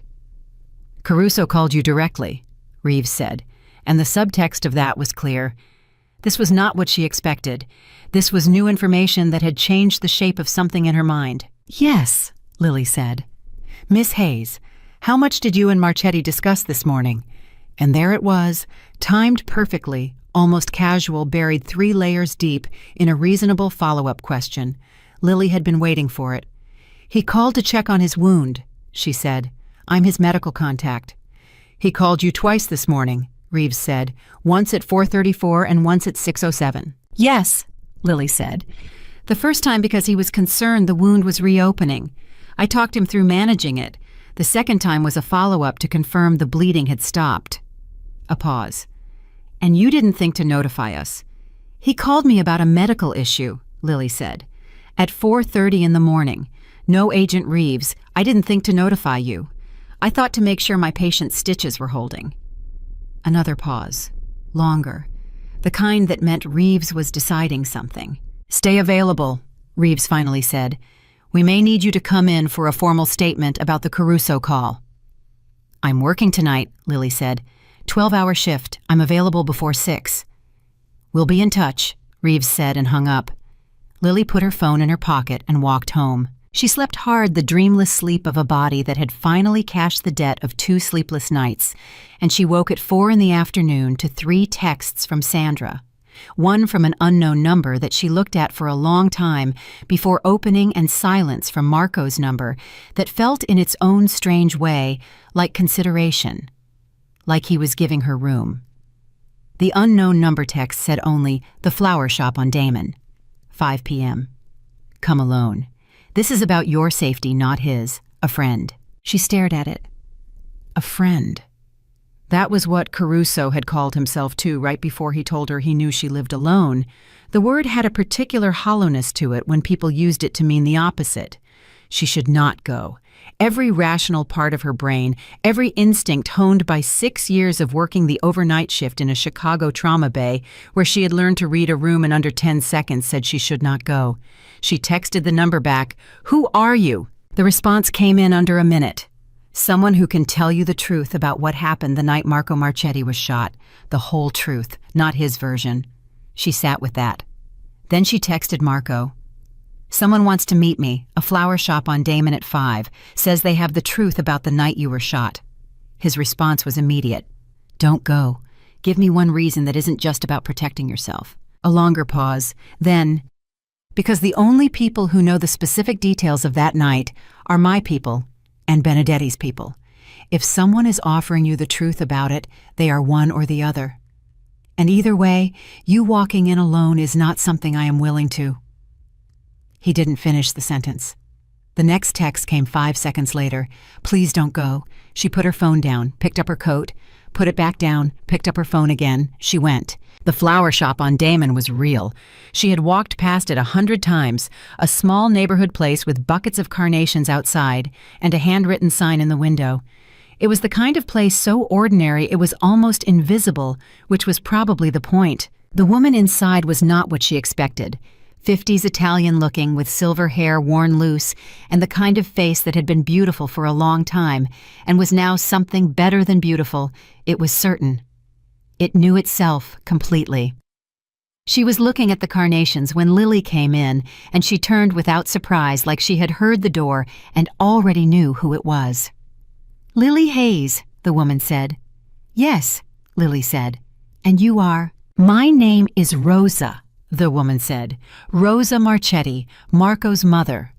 The floor did not actually move. It just felt like it did. Rosa Marchetti looked at her without apology. "I wanted to see you myself," she said. "I wanted to see the woman my son has not stopped thinking about since Tuesday morning." She paused. "He hasn't told you about me." "He hasn't told me much about anything," Lily said carefully. "No," Rosa said. "He wouldn't. He protects the people he—" She stopped, chose a different word. "The people he values, by keeping them separate. It's something he learned from his father, and it's one of the few things his father taught him that was actually correct." Lily stood very still. "Why am I here, Mrs. Marchetti?" "Because there are things you need to know," Rosa said, "before you make whatever decision you're building toward. And because Marco will not tell you himself, he believes that if he tells you the truth about certain things you will leave, and he would rather have you at a distance than lose you completely." She paused. "He is wrong about that, but he has always been stubborn." "What truth?" Lily said. Rosa looked at her steadily. "The night he was shot," she said. "He was not in the location you assume he was in for the reasons you assume. He was meeting with a federal contact." She paused to let that settle. "Marco has been cooperating with a federal investigation for 8 months. Not Reeves's investigation, a separate one out of Washington. A RICO case against the Benedetti family that goes far beyond Chicago." The room was very quiet. "He's an informant," Lily said. "He's a witness," Rosa corrected with a precision that suggested the distinction mattered enormously to her. "He is not dismantling his own family. He is providing evidence against the Benedettis in exchange for certain agreements regarding the Marchetti organization, agreements that would transition his people out of the structures they've been in for 3 generations. She paused. "It is not clean. Nothing about it is clean, but it is what he is trying to do." Lily's mind was moving very fast through very dense material. "If he's cooperating with federal investigators," she said slowly, "and Benedetti's people found out, then the shooting was not just a mob war," Rosa said. "It was an assassination attempt on a federal witness. Which means Reeves's investigation is either separate enough that she doesn't know about it, Lily said, or someone in Reeves's division has been feeding information to the Benedettis, Rosa said quietly. Yes, that is the other possibility, and it is the one that keeps me awake at night. Lily sat down on a small stool beside a display of white roses. She didn't plan to sit down. Her legs made the decision independently. Why are you telling me this? She said. Because Agent Reeves is going to come at you again, Rosa said. Harder next time. She's going to offer you things and she's going to threaten things and she's going to try to use you to find my son. And I want you to understand when she does that the version of Marco Marchetti she will show you is not complete. She will show you the crime. She has not had access to the last 8 months. She does not know what he's been trying to build. She stopped. What he's risked. He was shot by people who found out what he was doing, Lily said quietly. Yes, Rosa said.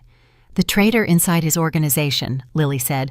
The person who told Benedetti where he was going to be is still inside, Rosa said. Marco doesn't know who.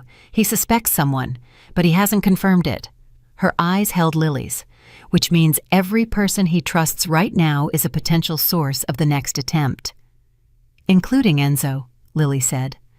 Rosa was quiet for just a fraction too long. Including Enzo, she said finally. Lily thought about Enzo standing at the foot of the trauma table with his arms crossed.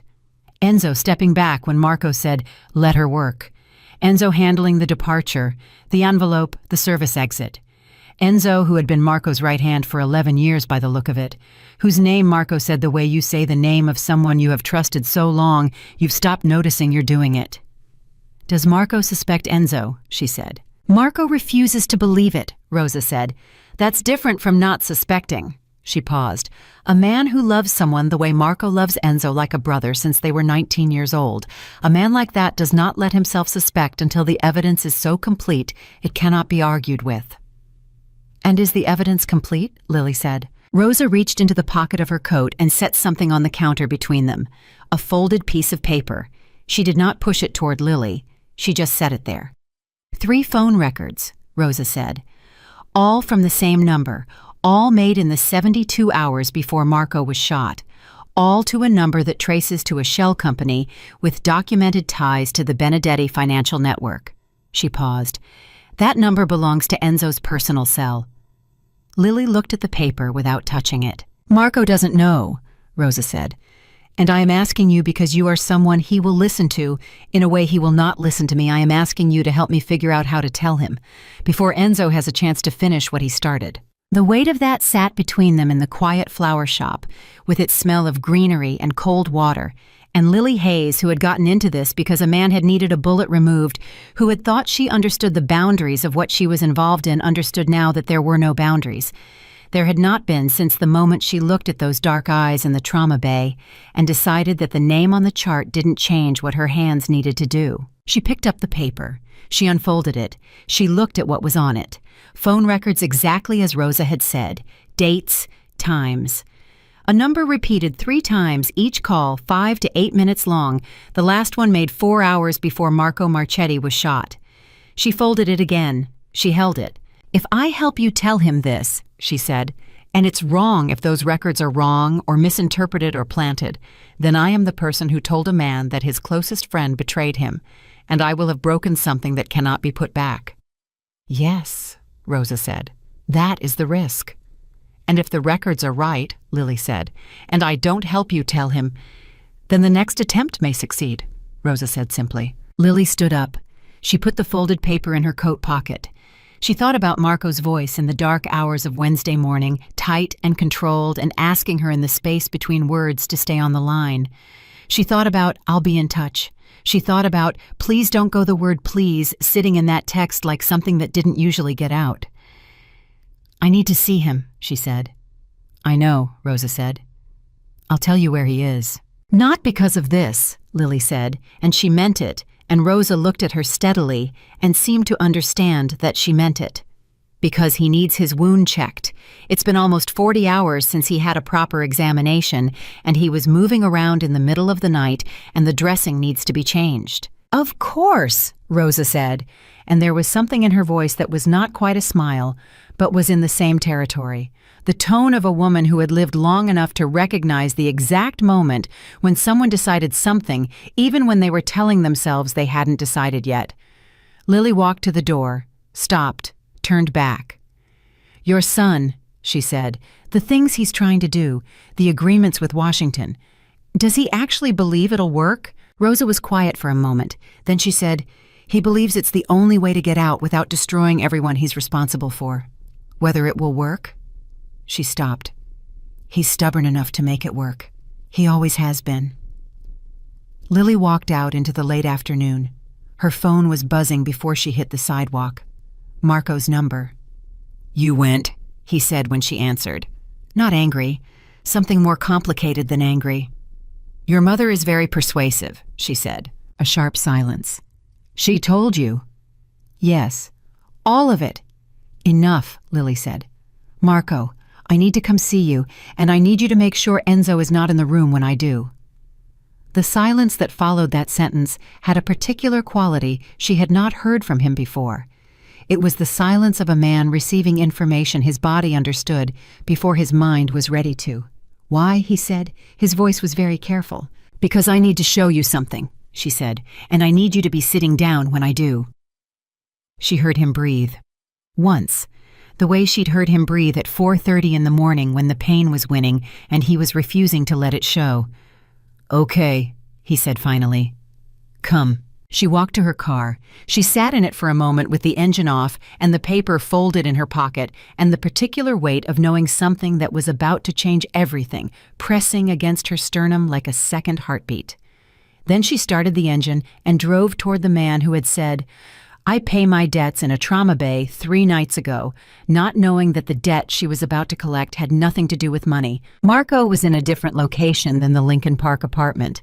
Rosa had given Lily an address in Bridgeport, a neighborhood that didn't announce itself, that had always been the kind of place where things happened quietly and stayed quiet.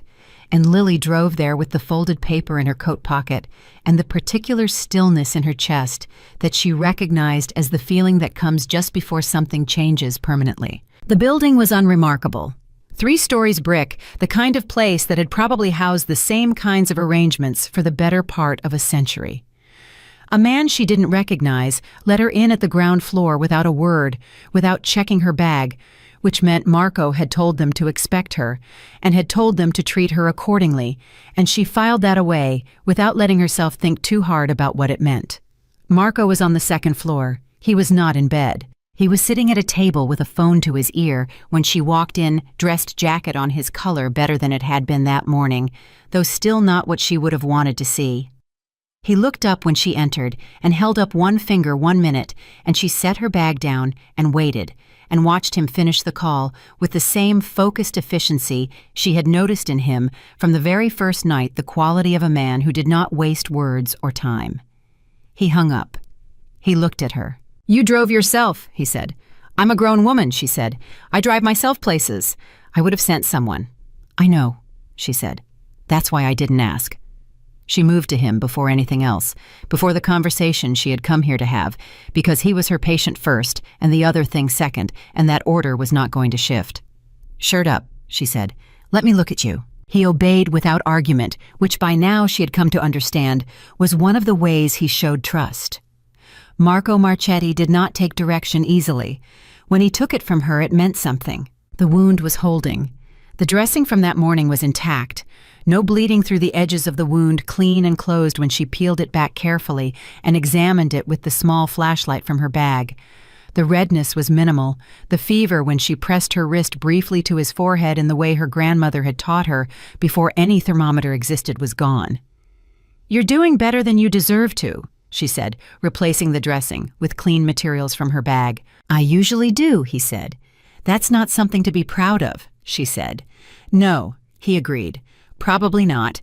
She pressed the last piece of medical tape into place and stepped back. He pulled his shirt down. They looked at each other across a distance of about 3 feet that felt in that moment considerably smaller. "Tell me what she gave you," he said. Lily reached into her coat pocket. She took out the folded paper. She held it in her hand for a moment without giving it to him, because once she gave it to him, the next 60 seconds were going to be irreversible. And she had learned in 6 years of emergency medicine that you held the irreversible thing for exactly as long as it took to be certain, and not 1 second longer. "Before I show you this," she said, "I need you to tell me something." He waited, his eyes on hers. "Enzo," she said, "how long have you known him?" Something moved in Marco's face. Not surprise, not entirely, but a kind of settling, like a man who has been waiting for a door to open and has now heard the handle turn. 34 years, he said. Since I was 19 and he was 21, and we were both in a situation we shouldn't have been in, and we got each other out of it. And in 34 years, she said, has he ever given you a reason not to trust him? No, Marco said. His voice was steady. His eyes were steady. But his hands resting on the table had gone very still, and she had learned to read stillness in Marco the way she read vitals on a monitor, as information as signal. She gave him the paper. He unfolded it. He looked at it. He looked at it for a long time, the way a person looks at something they are reading not once but many times, parsing it from different angles, looking for the exit that isn't there. The room was completely quiet. She watched his face.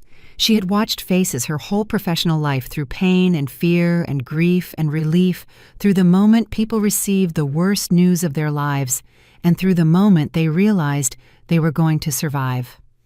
She had never seen a face do what Marco's face did in that 60 seconds. It was not grief exactly. It was not rage exactly. It was something that sat beneath both of those, something older and quieter and more devastating. The look of a man watching a piece of himself, 34 years of himself, fold up and become something unrecognizable. He set the paper down. He was quiet for so long that she almost spoke. Then he said, his voice entirely controlled and completely empty of everything except the words themselves, "When?" "The calls were made in the 72 hours before you were shot," she said. "Your mother had them traced. The number routes to a Benedetti shell company." "I know the company," he said. Just that. 3 words that meant he understood exactly what he was looking at, that the piece he hadn't been able to find had just been put in his hand, and that the shape of the whole picture was now complete, and he wished it wasn't. Marco. "He asked me that morning where I was going," Marco said, still that flat, controlled voice. "He said he wanted to send a car. I told him I was taking mine. I told him the route." He stopped, breathed once carefully. "I told him the route." She didn't say anything. There was nothing to say that would make that land differently. Then his phone rang. He looked at the screen. He showed it to her without a word. The name on the screen was Enzo. She watched him look at it, watched him make the calculation. He picked it up. "Enzo," he said. His voice was perfect, absolutely unchanged. Whatever he had just felt in the previous 2 minutes had been put somewhere she could not access, sealed and set aside, with a discipline she found both impressive and, in that moment, slightly heartbreaking. She heard Enzo's voice from across the room, fast, urgent. "Marco, we have a problem. Benedetti's people are moving. Tonight. I just got word they're hitting the port on the south side. The arrangement with Washington, the thing you've been building, someone told them the specifics. They know about the Rico case." Marco was looking at Lily while Enzo talked. His eyes were absolutely still. "Who told you this?" Marco said into the phone. "A contact I've been running on the Benedetti side," Enzo said. "Someone I flipped 8 months ago. He's reliable." "A contact you've been running for 8 months," Marco said, and his voice was so perfectly neutral that Lily could hear how much effort it cost. "And he's just now telling us about the port." A pause on Enzo's end. Brief, almost undetectable. "He just found out," Enzo said. "Where are you right now?" Marco said. "Downstairs," Enzo said. "I'm coming up. We need to move you again." Marco's eyes went to the door, then back to Lily. He said into the phone, "Give me 10 minutes. I'm finishing something." "Marco." 10 minutes, Enzo." He hung up.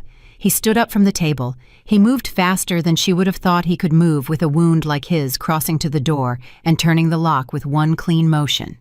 Then he turned to face her. "He's downstairs," he said. "I heard," she said. "The contact he just described, a Benedetti source he's been running for 8 months. His jaw was tight. "I know every asset Enzo runs. He has no contact on the Benedetti side. He told me 8 months ago that avenue was closed. So he made up a source, Lily said, to give himself a reason to move you. To give himself a reason to move me to a location he controls, Marco said, or to a location that Benedetti's people already know. They looked at each other. Call Reeves, Lily said. He looked at her for a second, something shifting behind his eyes. If I call Reeves, I know what it means, she said. I know what it costs, but you have a federal arrangement in place, and your witness protection is currently standing in the lobby, planning to hand you to the people who already shot you once. So call Reeves. Call your Washington contact. Call whoever you need to call. But do it now before he gets impatient and comes up those stairs. He was already moving. He pulled out a second phone, a different one than the one she'd seen him use before, a number she didn't have, and she understood immediately that this was the one connected to Washington, the one Enzo didn't know about, and he made the call. Short, precise, the way he did everything. Location, situation. Enzo's name, the port tonight. 30 seconds. He hung up. 12 minutes, he said. They can have people here in 12 minutes. Enzo will come up in 8, she said.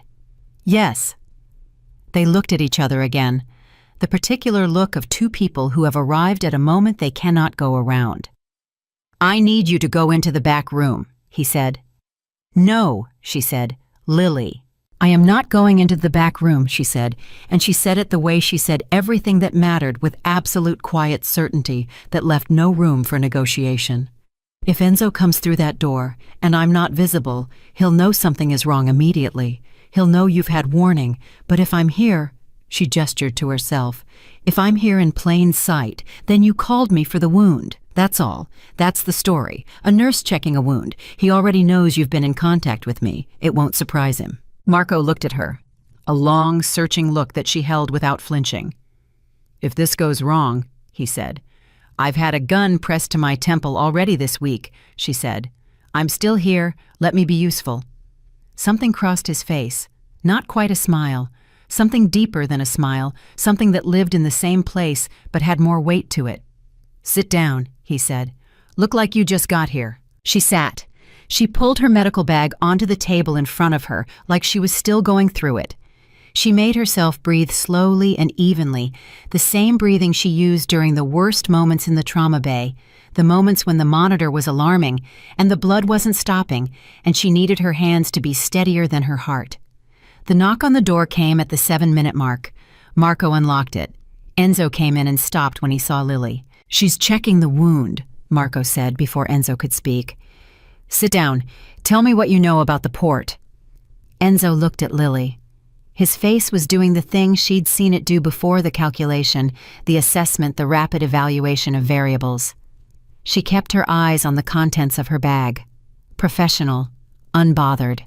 A nurse doing a job, not someone who had spent the last 20 minutes building the architecture of this exact moment. It can wait, Enzo said, his eyes still on her. It can't, Marco said. You said tonight. If it's tonight, it can't wait. Lily's heard worse. Sit down. A pause. Then Enzo moved to a chair and sat, and Lily very carefully did not let any part of her relief show on her face. The South Side Port, Enzo said. Pier 17. Benedetti's moving a container through tonight between 2 and 4 a.m. Whatever is in that container is what the Washington case is built around. If it moves cleanly, the whole case falls apart. If we can tip the feds to the right location at the right time. Which feds? Marco said. He was looking at Enzo with the same expression he had worn on the table in the trauma bay. Direct. Assessing. The quality of someone seeing everything and giving nothing back. Reeves, Enzo said. She's the right call. She has jurisdiction. I thought Reeves's investigation was focused on us, Marco said. That's what you told me 2 days ago. It is, Enzo said. But if we hand her a Benedetti shipment, she has to follow it. She redirects. And our arrangement with Washington, Marco said. Does Washington know about this? I'll call them after, Enzo said, once it's confirmed. Marco tilted his head slightly, just a fraction. After, he said, not before. There's no time before. Enzo. Marco's voice was very quiet, very still.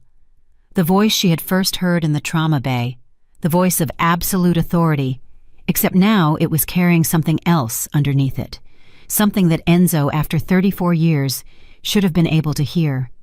There's always been time before with us. For 34 years, there has always been time. That's been our rule. You don't move without telling me, I don't move without telling you. That has been our rule since we were 19 years old. Enzo was very still. I'm telling you now, he said carefully. You're telling me a story, Marco said. That's different. The room changed, the temperature of it, the charge of it. The thing that happens in a space when two people who know each other completely finally stop pretending they don't know what they know. Lily had felt it once before in a room where a family had been told the thing they'd been refusing to hear when the air shifted from the possibility of hope to the fact of its absence. Enzo looked at Marco, and Lily watched something happen in Enzo's face, something beneath the calculation, something the calculation had been covering for longer than tonight, something that looked, she thought, very much like grief. Like a man who had made a choice so long ago it had become invisible to him, and who was only now in this room with this look from this man feeling the full weight of it land. How long have you known? Enzo said. Not a question. The posture of it was already a confession. My mother has known for a week, Marco said. I have known for approximately 40 minutes. Enzo closed his eyes, just for a second. Then he opened them, and when he looked at Marco again, the calculation was gone entirely, and what was left was something raw and exhausted and old. They had my nephew, Enzo said quietly. You remember Dante? He was running a corner for us on the west side. Benedetti's people picked him up 14 months ago. They told me they would kill him if I didn't give them access. They showed me... He stopped. They showed me photographs of what they would do. Marco did not move.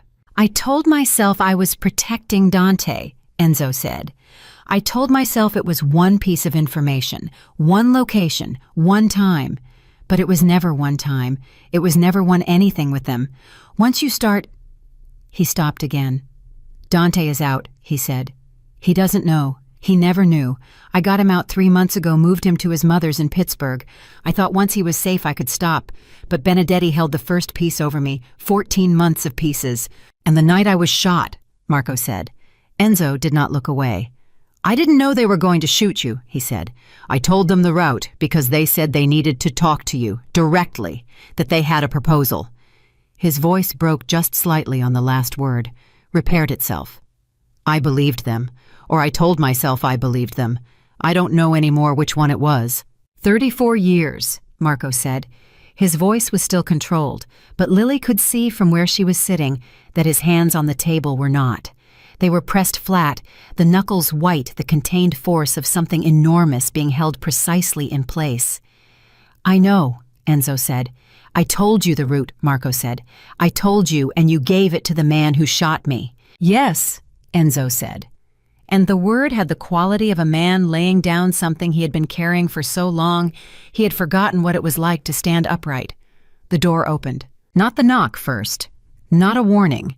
The door simply opened because the people on the other side of it had a key or a means of bypassing the lock, and there were 3 of them, and 2 of them had weapons visible, and the third was a man in his 60s with silver hair and the particular bearing of someone who has given orders for so long that his body has permanently arranged itself around the expectation of being obeyed. Dominic Benedetti looked around the room. His eyes moved across Enzo, across Marco, and stopped on Lily with a brief, dismissive assessment that placed her immediately in the category of irrelevant. Marco, he said pleasantly. The pleasantness of it was worse than anger would have been. I've been trying to have this conversation for 3 years. I appreciate you finally making time. Marco did not stand. He looked at Benedetti the way he looked at everything directly without concession. Dominic, he said, you're making a mistake. I don't think so, Benedetti said. He gestured to Enzo. Get up, Lorenzo. You've done your job. Enzo did not move. Benedetti's eyes went to him. The pleasantness cooled by several degrees. Enzo. I'm not going anywhere, Enzo said. His voice was quiet. Not the calculated quiet of before. Something different. Something that had been sitting underneath everything for 14 months and had finally found its way to the surface. Benedetti looked at him for a moment. Then he looked at Marco. Your man is confused about his loyalties, he said. My man, Marco said, has been confused for 14 months. He appears to have unconfused himself. One of Benedetti's people shifted their weapon. Lily tracked the movement in her peripheral vision and kept her body completely still. Every instinct she had, consolidating into a single operational directive: do not move. Do not become the problem. Let the next 30 seconds happen without adding any new variables. Then 3 things happened almost simultaneously.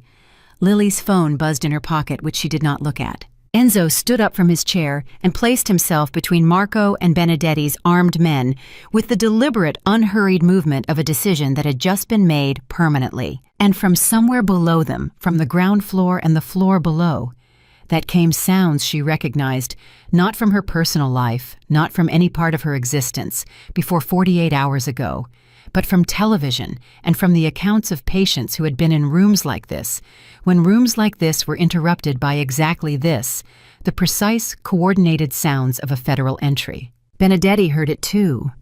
She watched him hear it, watched the pleasant expression collapse into something sharp and cornered, watched him look at Enzo, and then at Marco, and then at the door, calculating the way all men like him calculated right up until the moment they understood that the calculation was over.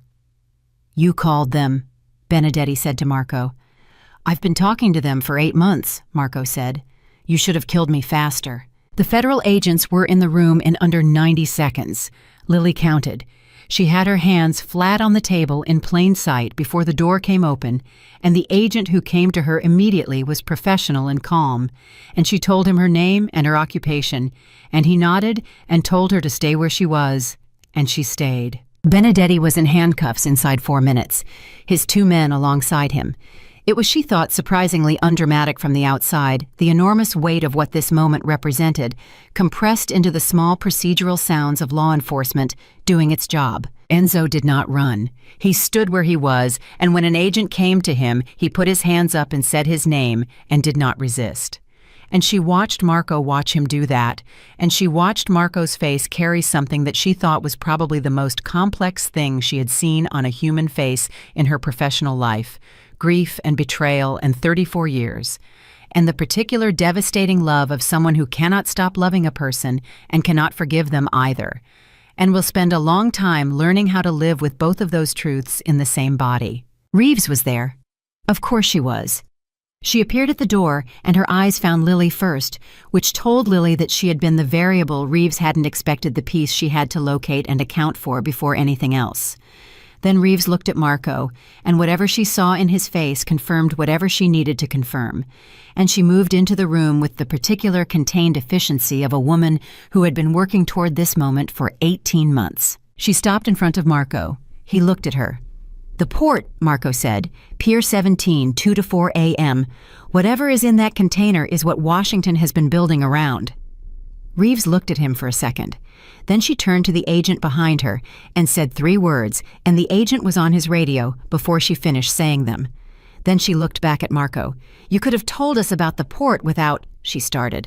"I needed to know about Enzo first," Marco said. "I needed to know if the leak was in my organization or in yours." Reeves went very still. "The Benedetti calls to Caruso's number," Marco said. "The one Caruso used to threaten Lily. That number was only known to 3 people in my operation and 4 people in your division. I gave it to Enzo 11 months ago. He never should have had a way to pass it to Benedetti's people." He paused.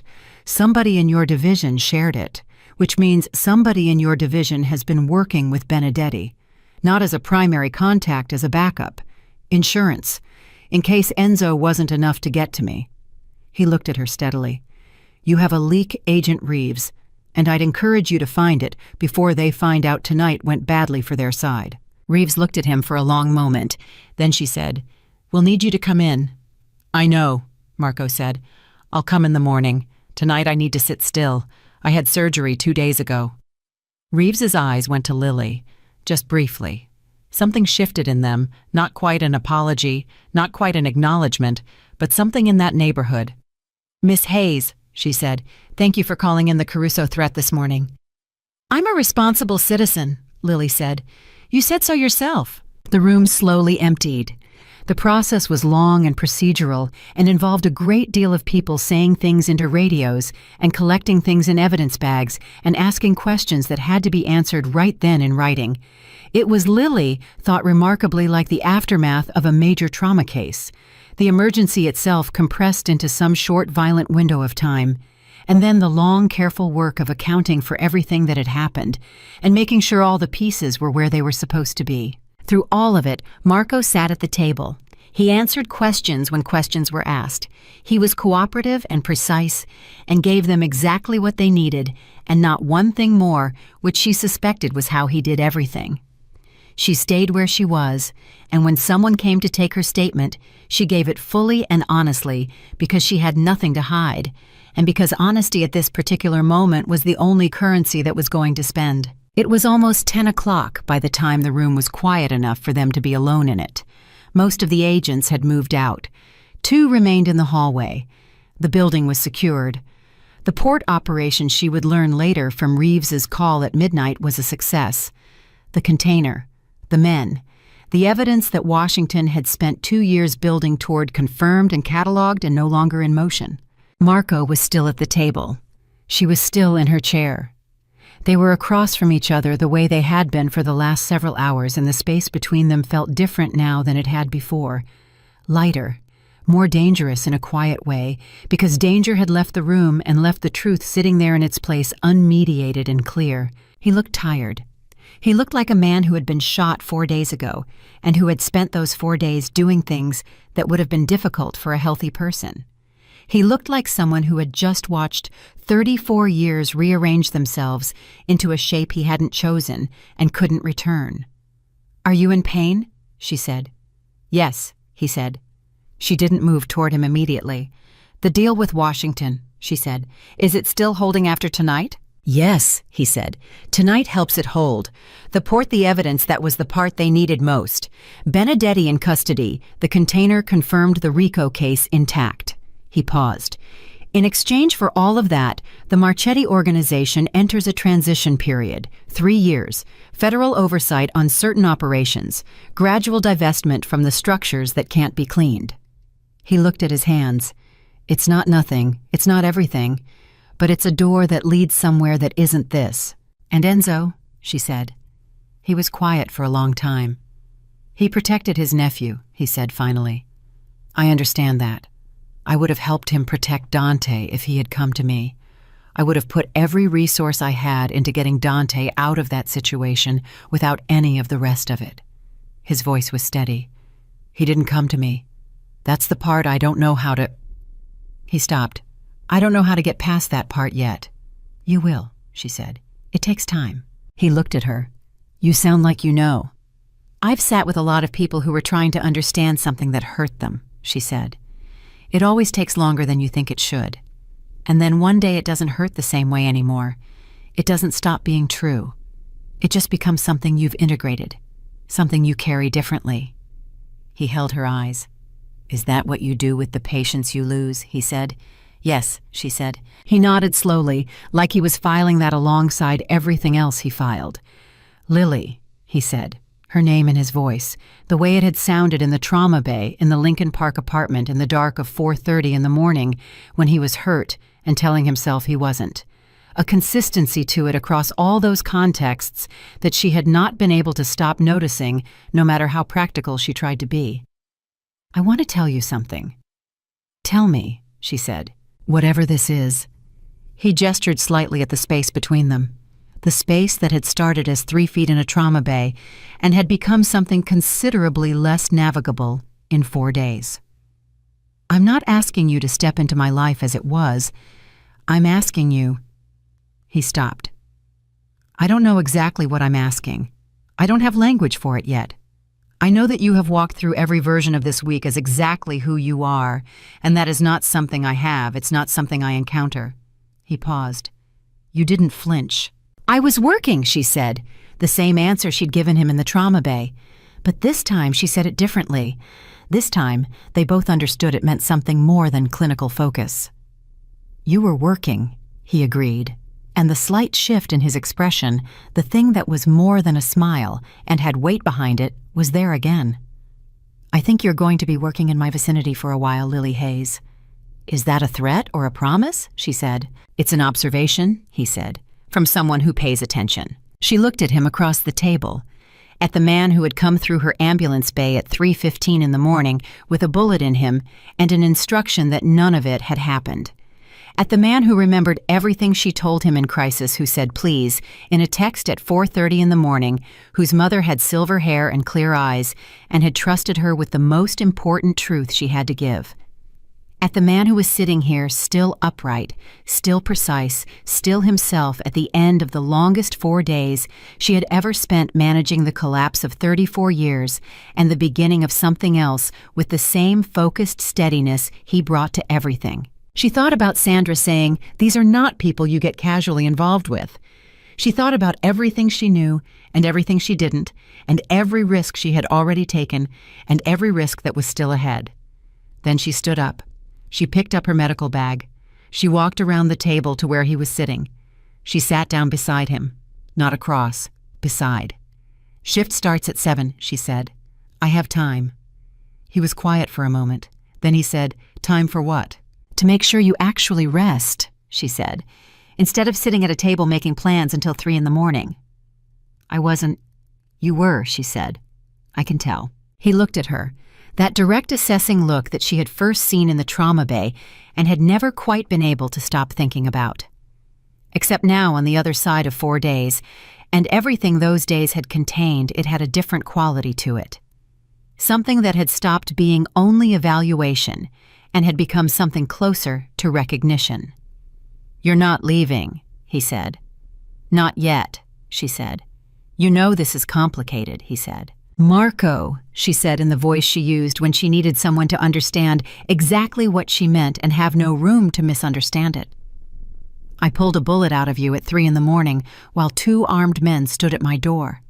I have spoken to the FBI, been threatened by the Benedetti family, sat in a flower shop with your mother, and spent the last 4 hours inside a federal witness extraction. I am aware that it's complicated." He said nothing for a moment. Then quietly, with the weight of a man who chooses his words as carefully as he chooses everything else, "Stay." It was the same word he hadn't said at 4:30 in the morning when he'd needed her on the phone. The same word she'd heard underneath everything he'd said and hadn't said across the entire impossible span of this week. She stayed.